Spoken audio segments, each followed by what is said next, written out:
Olá, eu sou o Diego Mendes, Head de Investimentos aqui da FX. Estou aqui com o Carlos Eduardo. Fala, Cadu. Fala, Diegão. Bom dia a todos, boa tarde a todos, né? É isso aí, estamos aqui para mais um update semanal para a gente falar um pouco sobre tudo o que aconteceu no mercado financeiro na semana anterior e tudo que a gente já tem programado para acontecer, notícias, dados econômicos, enfim, tudo que você precisa saber para fazer bons investimentos e ter uma rentabilidade satisfatória aí na sua carteira de investimentos. Beleza? Então vamos lá.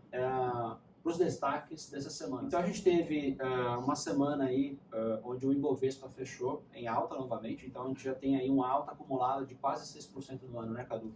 Ao contrário do que todo mundo imaginava, né? Todo mundo imaginava a bolsa despencando, né? Uhum. Logo no primeiro mês aí já vai quase 6% de alta, né?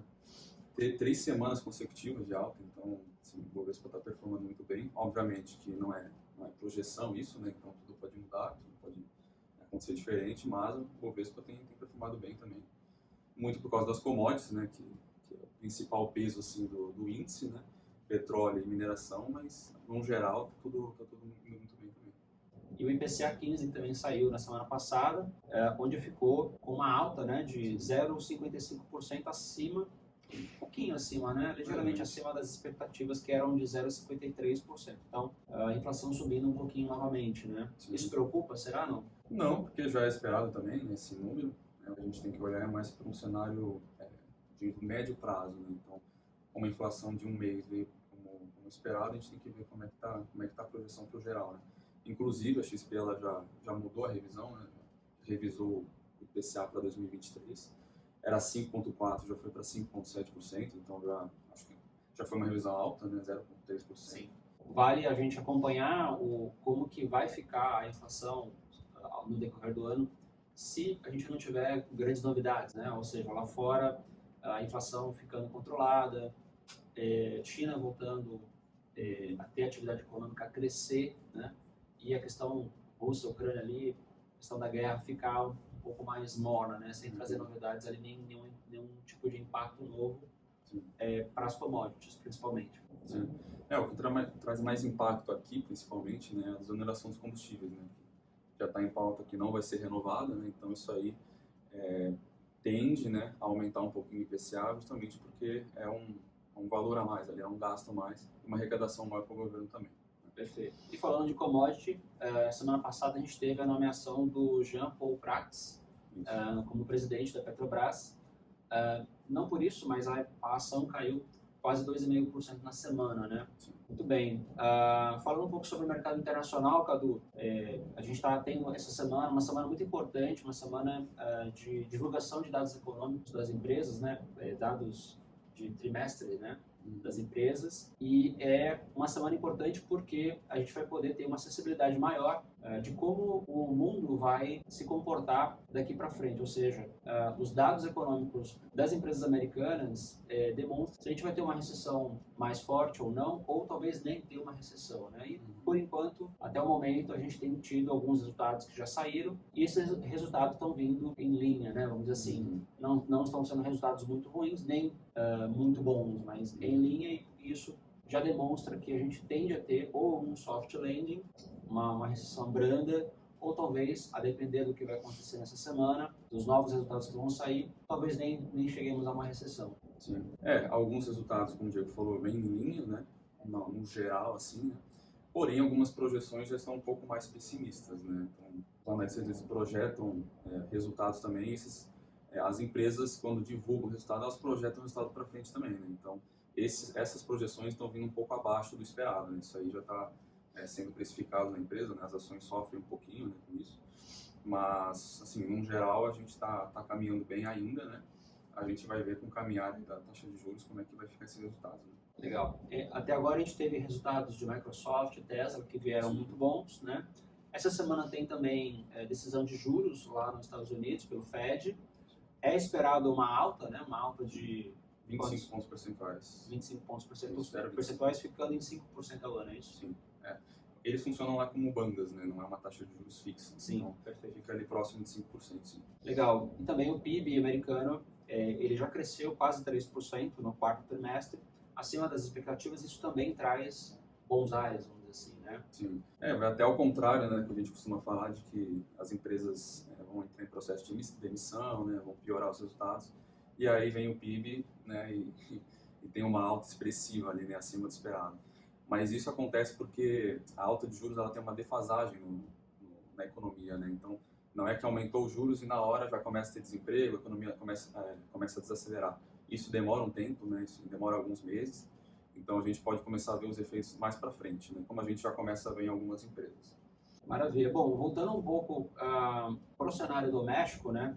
A gente teve, junto com a alta do Ibovespa na semana passada, destaques para CVC, subindo aqui 23,3%, Magalu subindo forte ali, talvez recebendo ali o reverb, né, de Americanas, ou seja, Americanas entrou em recuperação judicial, pediu recuperação judicial, a empresa está tentando ali se justificar perante o mercado, sobreviver, né, a toda essa turbulência e, consequentemente, algumas empresas do setor acabam recebendo alguns benefícios, né, em detrimento da ruína de outro. Né? Sim, vai ser uma recuperação muito difícil, né?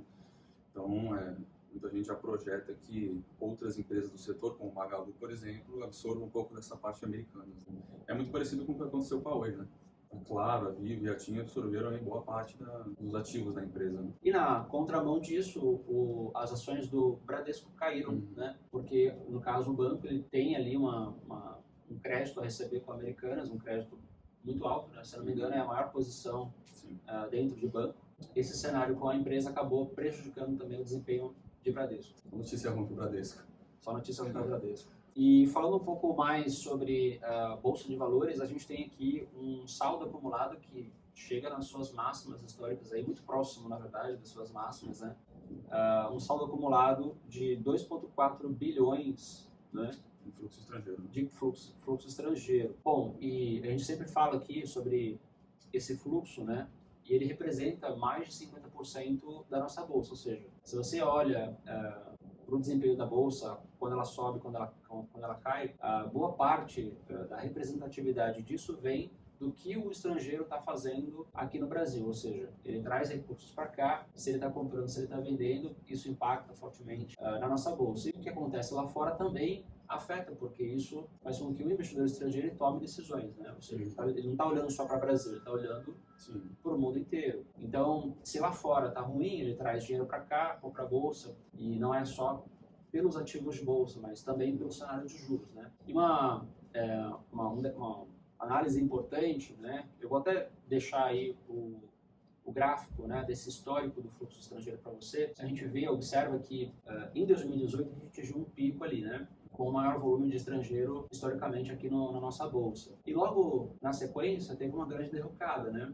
Que foi antes da pandemia, não foi durante, ou seja, né, não foi um impacto da pandemia, foi anterior a isso. Será que a gente está próximo de um cenário novo como esse, ou seja, chegando novamente às máximas, será que a gente deveria ver uma fuga do capital estrangeiro e isso afetando a nossa bolsa? É uma interrogação que eu deixo aqui para a gente refletir sobre isso. Uma pergunta boa, hein? Né? Ou será que a gente vai ver essa máxima sendo rompida e o investidor estrangeiro continuando a comprar a bolsa brasileira, levando a nossa bolsa às suas máximas também, né?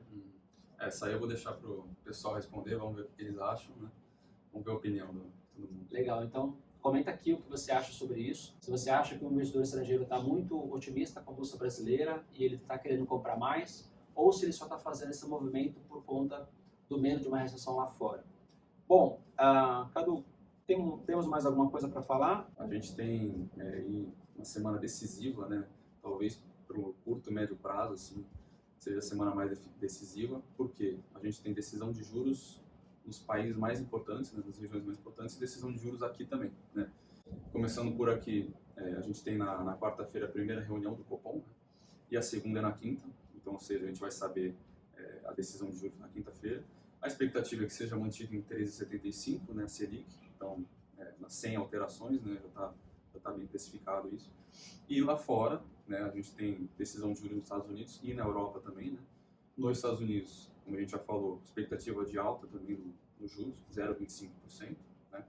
Na Europa também, lá talvez tenham que aumentar um pouco mais os juros, né? Porque eles tiveram uma defasagem para aumentar os juros em relação à inflação. Né?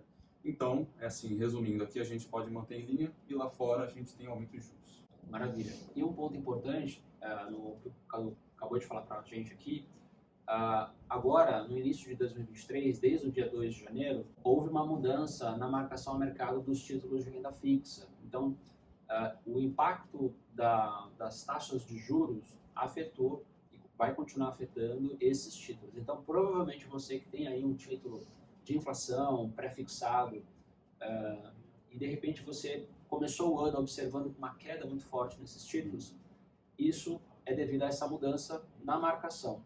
Na prática, essa marcação ao mercado ela sempre aconteceu, apenas você, investidor, não visualizava isso na sua carteira. Você acabava vendo, a corretora apresentava essa variação do seu investimento a cada 15 dias, que é de acordo com a divulgação do IPCA 15. Né? Mas, com essa nova mudança, você passa a ver, então, os seus títulos quase que oscilando como uma ação. Tá?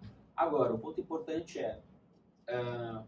para quem tem títulos públicos, por exemplo, atrelados a IPCA ou pré-fixado, quando você carrega esse título para o vencimento, é importante frisar que você nunca vai perder dinheiro, porque você tem um comprometimento do governo, né, que é o seu credor, de te honrar com a taxa que você contratou. Então, se você contratou ali IPCA mais 5%, indo para o vencimento, você vai receber exatamente isso, ou seja, você não vai perder dinheiro. Agora, no curto prazo ou no médio prazo, você pode sofrer com essas oscilações. Tá?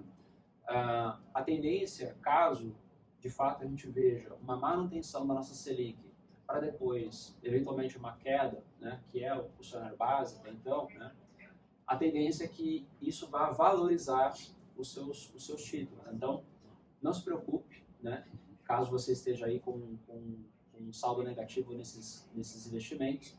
Caso o cenário base se cumpra, você deve ver uma valorização e até talvez um ganho excepcional aí, tá? De curto prazo, tá?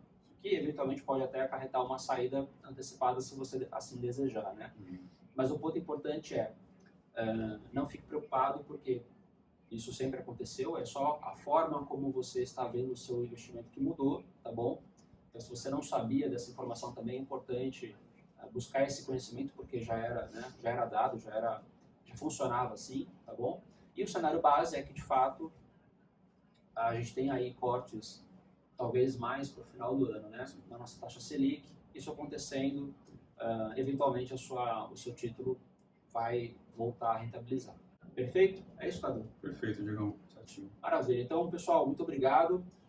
Se você gostou desse vídeo, deixa um like aí pra gente, para ajudar esse conteúdo chegar a mais pessoas, a mais investidores que precisam desse conhecimento para começar a semana e fazer bons investimentos também.